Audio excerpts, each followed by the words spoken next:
Why is the RGB barrier pattern has become the most common CFA for image sensor for still cameras or video cameras?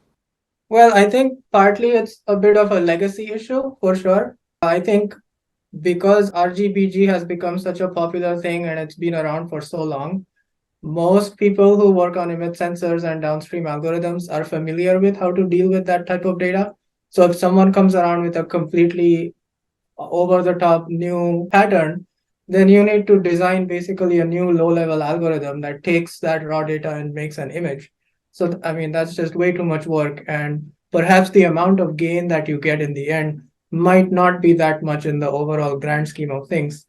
Although I think there are some other patterns where, especially for low light imaging, there are patterns where, in addition to the RGB, you also have one that's just capturing monochrome, just like a white channel, if you want to call it that way. So there may be some specific applications where some non-standard Bayer patterns make sense, but in general, just because of the legacy issue and just because maybe there isn't enough gain in terms of image quality that is to be had, and there is a high cost involved in completely changing your low-level processing algorithm to deal with a new type of pattern, it may not make sense in general to use a non-RGBG pattern. Why do more and more mobile CMOS image sensors use multi-pixel CFAs instead of barrier in recent years? Yeah, that's a great question. So if you look at the multi-cell colored filter arrays, they still look a lot like the Bayer pattern because they still have the RGB and G, roughly speaking. But what they're doing is they're now grouping some of the pixels together and they're putting the same color filter on the group of pixels.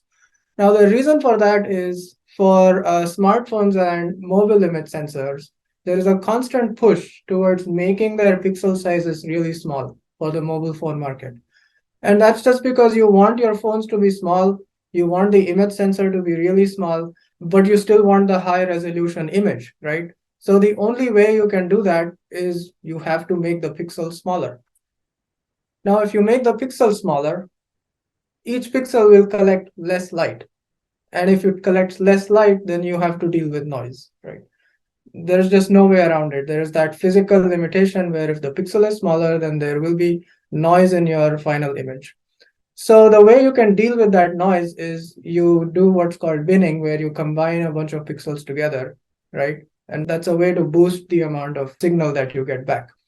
Now, if you were to do this binning process with the standard RGB Bayer pattern, then you would essentially be combining pixels that have different filters on them. So I think that's why there is a push towards using these groups of pixels where they have the same color filter on them, and then it makes more sense to combine them that way.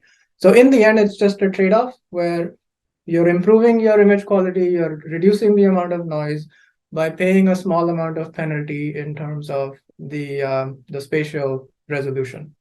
In terms of the final image quality, it's just like a multi-factor optimization problem, right? So it becomes pretty complicated because you have so many other parameters that are playing a role in the final image quality. But with the multi-filter CFAs, another thing to remember is that you're doing the binning in the analog domain. I think that's the right way to do it.